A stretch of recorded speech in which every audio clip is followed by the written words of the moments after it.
ദൈവമേ കാത്തുകൊള്ളുകങ്ങ് കൈവിടാതെങ്ങു ഞങ്ങളെ. നാവികൻ നീ ഭവാബ്ദിക്കൊരാവിവൻ തോണി നിൻ പദം.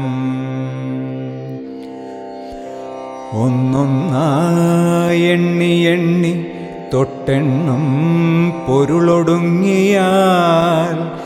നിന്നിടും ദൃക്കുപോലുള്ളം നിന്നില സ്പന്ദമാകണം.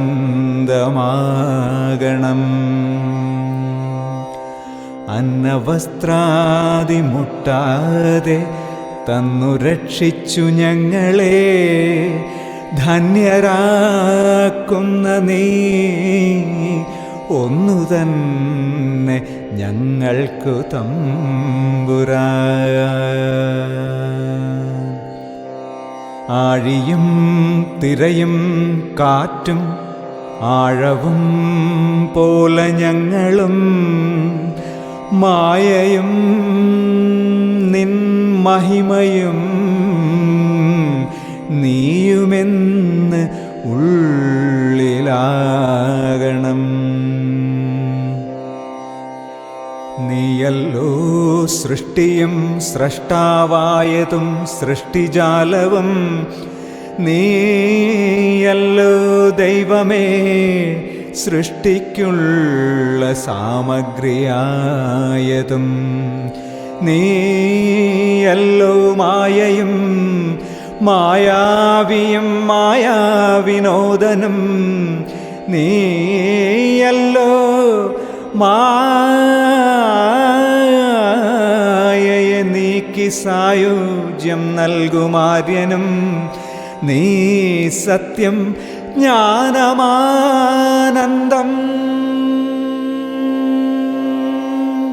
നീ സത്യം ജ്ഞാനം ആനന്ദം. നീ തന്നെ വർത്തമാനവും ഭൂതവും ഭാവിയും വേറല്ലോതും മൊഴിയുമോർക്കിൽ നീ.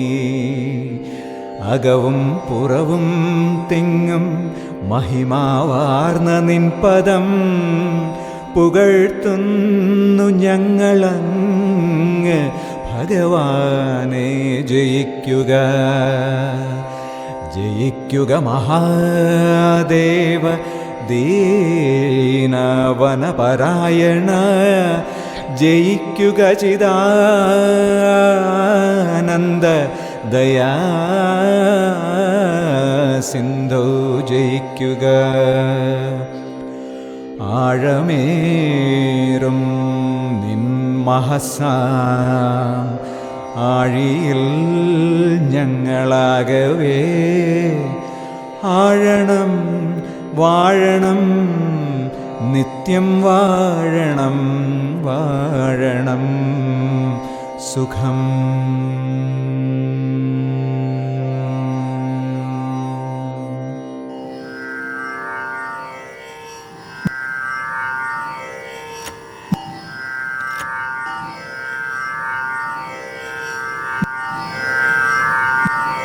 നമസ്കാരം. വേണ്ടതെല്ലാം വേണ്ടതുപോലെ വരും അല്ലേ?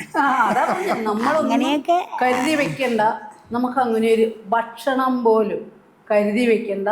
നമുക്ക് ഈ വന്ന് ചേരുകയാണ്. ഈ സ്ത്രീകളുടെ ആശ്രമത്തിന് തറക്കല്ലിട്ടു എന്ന് പറഞ്ഞല്ലോ. തറക്കല്ലിട്ട് കഴിഞ്ഞ് 1 വർഷം കഴിഞ്ഞ് 84 തറക്കല്ലിട്ട് 85 ഗുരു ഇവിടെ വന്നു.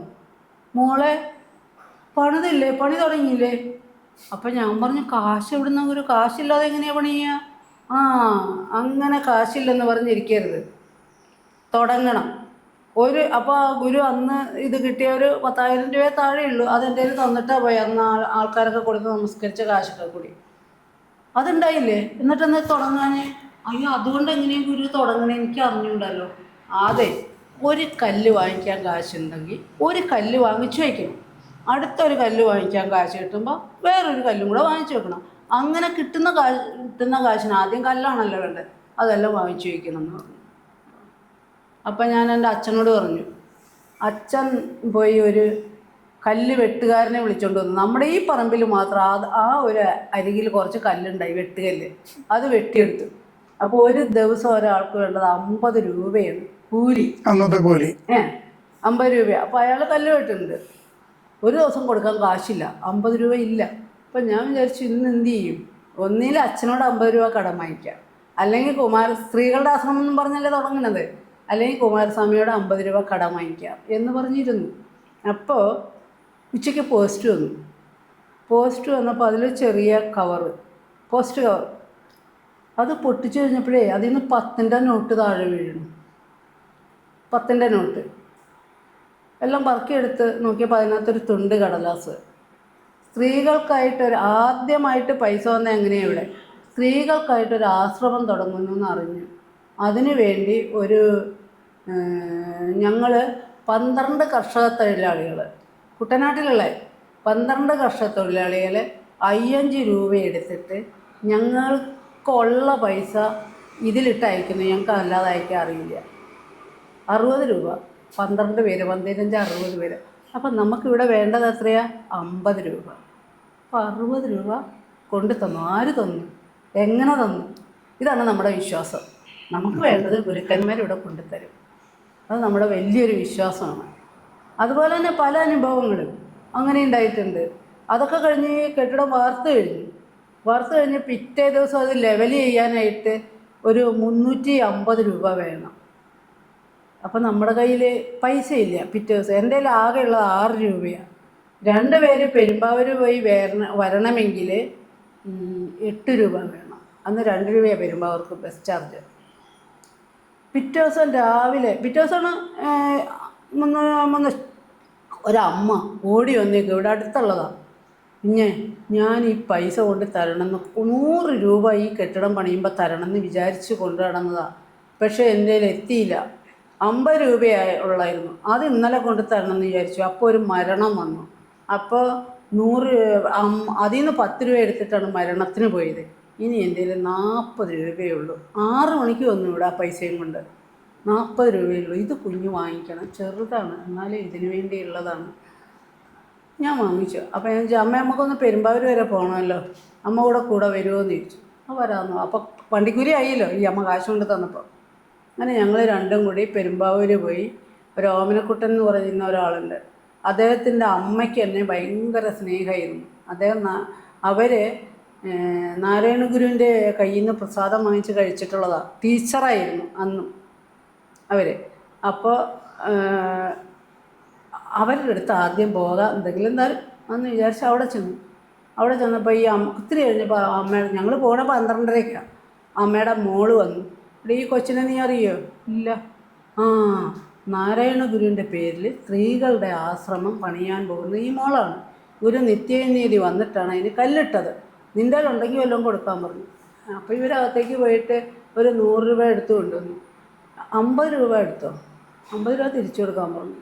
അപ്പോൾ നമ്മുടെ കയ്യിൽ 50 രൂപ ബാക്കി കൊടുക്കാൻ ഇല്ല, വണ്ടിക്കൂലിയും കഴിഞ്ഞിട്ട്. അപ്പോൾ അമ്മ പറയുക, എടീ കൊടുത്തത് തിരിച്ചെടുക്കണ്ട, അതങ്ങനെ അങ്ങ് കൊടുക്ക്, അതിനി വാങ്ങിക്കണ്ട. അപ്പോൾ 100 രൂപ കിട്ടിയേ.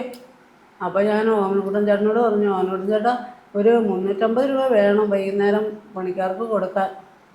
ആരെങ്കിലും കണ്ടൊന്ന്, നമ്മൾ തന്നെയെങ്കിലും പോകാറില്ല, വാങ്ങിച്ച. അങ്ങനെ ഒരു 3 വീട്ടിൽ പോയി. ആലുവയ്ക്ക് പോണ റൂട്ടിൽ നടന്ന്, ഇവരുടെ വീട് ടൗണിൽ തന്നെ, 3 വീട്ടിൽ പോയി.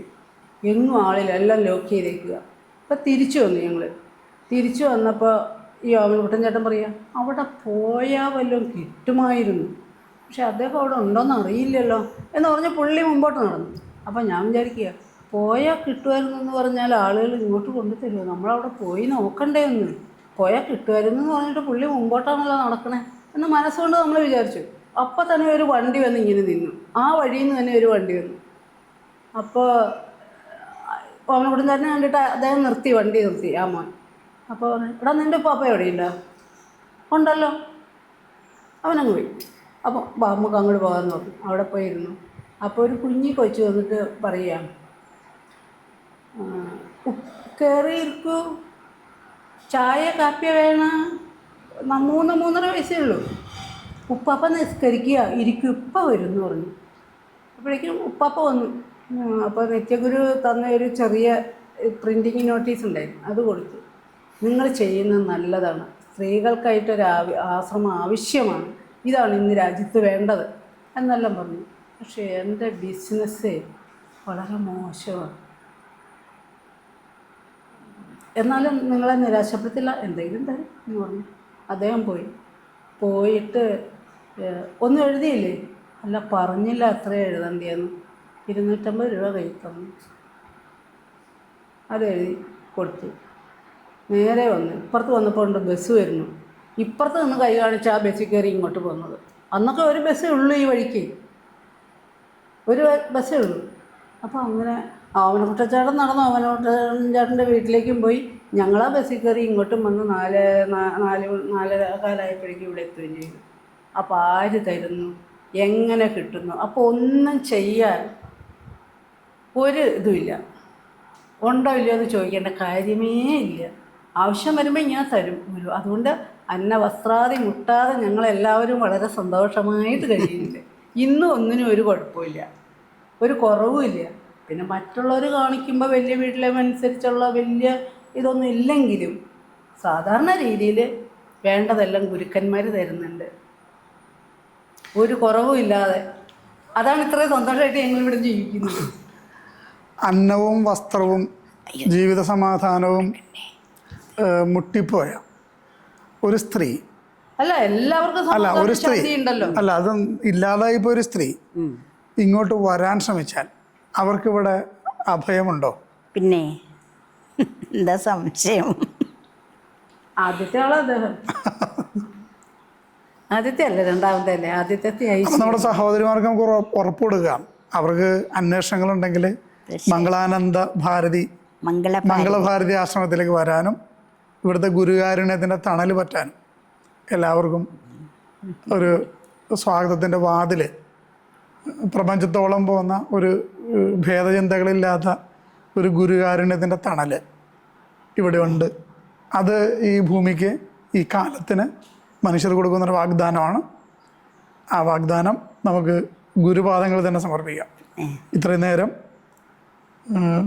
ഈ അനുഭവങ്ങളും നമുക്കും ആഗ്രഹമുള്ളത് എല്ലാവർക്കും താങ്ങും തണലുമായി ജീവിക്കണമേ എന്നാണ്. ഞാൻ നേഴ്സിംഗ് വരെ അതിനുവേണ്ടി പഠിച്ചത്. ആളുകളെ ശുശ്രൂഷിക്കേണ്ടതെന്ന് വിചാരിച്ചു 10ാം ക്ലാസ് കഴിഞ്ഞിട്ട്. പിന്നെ 3-4 വർഷം പഠിക്കാതിരുന്നിട്ടാണ് കോളേജിൽ ഇവിടെ ഇരുന്ന് പഠിക്കുക ചെയ്തത്. എങ്ങും പോയില്ല. അനിയത്തിയെ പ്രീ ഡിഗ്രിക്ക് പോയപ്പോൾ അവളുടെ നോട്ടുകളൊക്കെ എടുത്തു വെച്ച് പഠിച്ച് സ്വയം ഇവിടെ നിന്ന് പരീക്ഷ എഴുതി പോവുകയാണ് ചെയ്തത്. അപ്പോഴും അത്ഭുതങ്ങളുണ്ട് കേട്ടോ. പഠനത്തിൻ്റെ കാര്യത്തിൽ എൻ്റെ ജീവിതത്തിൽ അത്ഭുതങ്ങളുണ്ട്. ഞാൻ പഠിക്കാൻ പോയപ്പോൾ ഞങ്ങളുടെ വീട്ടിൽ 3 ഫോട്ടോ, ഒന്ന് നാരായണ ഗുരുവിൻ്റെ ഇവിടെ, ഒന്ന് യേശുവിൻ്റെ ഇവിടെ, ഈ വശത്ത് യേശുനാഥൻ്റെ അല്ല ബൈബിളിലെ ഖുറാനിലെ വാക്കുകൾ ആലേഖനം ഒരു ഫോട്ടോ ആണ്. അപ്പം ഞാൻ അമ്മയുടെ കൂടെ ഇങ്ങനെ പരീക്ഷയ്ക്ക് പോകുക എന്ന് പറയും, ഇങ്ങോട്ട് ഇറങ്ങി വരുമ്പോൾ നേരെ യേശുവിൻ്റെ ഫോട്ടോയിലേക്കാണ് ഞാൻ നോക്കിയത്. അതെ, ഞാൻ പരീക്ഷയ്ക്ക് പോകുക, എനിക്കൊന്നും അറിയില്ല, അത്രേ പറഞ്ഞുള്ളൂ. വേറെ ഒന്നും പറഞ്ഞില്ല. എനിക്കൊന്നും അറിയില്ല, ഞാൻ പരീക്ഷയ്ക്ക് പോകുക എന്ന് യേശുവിൻ്റെ ഫോട്ടോയിൽ നോക്കിയിട്ടാണ് പറഞ്ഞു. പുറകിൽ നാരായണ ഗുരുവുണ്ട്, നടരാജ ഗുരുവുണ്ട്, നിത്യഗുരുവുണ്ട്, എല്ലാവരും ഉണ്ട്. പക്ഷേ ഈ ഫോട്ടോയിൽ നോക്കിയിട്ടാണ് ഞാൻ പറഞ്ഞത് ഞാൻ പരീക്ഷയ്ക്ക് പോകുക. അങ്ങനെ പോയി അവിടെ ചെന്ന് നേരത്തെ പോയി ശങ്കരക്കോളയിലാണ്. കുറേ നേരം അവിടെ ഇരുന്ന് ബെല്ലൊക്കെ അടിച്ചപ്പോൾ പോയപ്പോൾ എല്ലാ കുട്ടികളും ഓടി പോവുക. നമ്മുടെ ഹോളിൻ്റെ നമ്പറൊക്കെ നോക്കിയെടുത്ത് നമ്മുടെ ഹോളിൽ ചെന്നപ്പോൾ നിറച്ച് പിള്ളേരുണ്ട്. പക്ഷേ ഡെസ്കിലൊന്നും ആരുടെയും നമ്പർ എഴുതിയിട്ടിട്ടില്ല. ഡെസ്കിൽ ആരുടെയും നമ്പർ എഴുതിയിട്ടിട്ടില്ല. അപ്പോഴേക്കും ടീച്ചേഴ്സ് ആൻസർ പേപ്പറും ക്വസ്റ്റ്യൻ പേപ്പറും കൊണ്ട് നടന്നു. 2 പേരാണ് ആ ഹോളിലുള്ളത്, ഹോളിലേക്ക് ഡ്യൂട്ടി ഉള്ളത്. അവരെന്ത് ചെയ്യുന്നത്, പിള്ളേരെ നിങ്ങൾ ഇരുന്നോ, എന്താണ് ഹോൾ ടിക്കറ്റ് എടുത്ത് ഫ്രണ്ടിൽ വെച്ചോളൂ, ഞങ്ങൾ നോക്കിയൊക്കെ എഴുതിക്കോളാം, നിങ്ങൾ പരീക്ഷ എഴുത്, സമയങ്ങൾ എന്താന്ന് പറഞ്ഞു. ഒരു കുട്ടി എന്നെ വിളിക്കുക. ഞാൻ പ്രൈവറ്റായിട്ടാണ് എഴുതിയേക്കുന്നത്. അപ്പോൾ കൂടെ പഠിച്ചവരോ അങ്ങനെയൊന്നും ആരും ഇല്ല. ഒരു കുട്ടി വിളിക്കുക. ആ കുട്ടിയുടെ പേര് ഞാനിപ്പോഴും ഓർക്കുന്നു, രാജമ്മയെന്നാണ്. അതെ, ഇംഗ്ലീഷ് അറിയില്ലല്ലോ, എൻ്റെ അടുത്തിരുന്നോ, ഞാൻ പറഞ്ഞുതരാം. ആ കുട്ടി എന്നോട് അറിയേ, എന്നിട്ട് ആ കുട്ടിയുടെ അടുത്തിരുന്നോ. അപ്പോൾ ഇംഗ്ലീഷ് നോക്കിയപ്പോൾ ഉണ്ടല്ലോ ഡോക്ടർമാർ എഴുതുന്നതിലും വലിയ ലെവലിലാണ് പെൺകുച്ചിക്ക് എഴുതുന്നത്. എനിക്കൊന്നും മനസ്സിലാവുന്നില്ല. എന്നിട്ടതെല്ലാം പറഞ്ഞു തന്നു എനിക്ക്. അങ്ങനെ ഞാൻ പരീക്ഷ എഴുതി. അപ്പോൾ അറിവിൻ്റെ കാര്യത്തിലും ഒന്നും അറിയാത്ത തന്നെ കൈപിടിച്ചുയർത്താൻ അവിടെയും ഗുരുക്കന്മാരുടെ സാന്നിധ്യം ഉണ്ടായിരുന്നു. അന്ന് ആരോടും ഒന്നും വേണമെന്ന് അഭ്യർത്ഥിച്ചിട്ടില്ല. അന്നും ഇല്ല, ഇന്നും ഇല്ല. ഇന്നും പറയുന്ന അറിവ് വേണമെന്നേ ഉള്ളൂ. അപ്പോൾ ആ യേശുനാഥനെ നോക്കിയിട്ടാണ് അന്ന് പോയത് പരീക്ഷ എഴുതാൻ. അവിടെയും ഒരാൾ വന്ന് പരീക്ഷയ്ക്ക് സഹായിച്ചു. അപ്പൊ ഇത്രയും നേരം നമ്മൾ ഗുരുകാരുണ്യത്തിന്റെ മഴ ആണ് കൊണ്ടത്. ഈ കാരുണ്യം, ഈ മാധുര്യമൊക്കെ നമുക്ക് നമ്മുടെ കേൾവിക്കാരിലും കാഴ്ചക്കാരിലും എത്തട്ടെ എന്ന് പ്രാർത്ഥിക്കുന്നു. ജീവിതം കൊണ്ട് ഇതൊക്കെ ഷെയർ ചെയ്ത എല്ലാവർക്കും വേണ്ടി സമർപ്പിച്ച എല്ലാവരുടെ നല്ല വാക്കുകളും ഗുരുപാദത്തിൽ സമർപ്പിക്കുന്നു. നമസ്കാരം. തോണി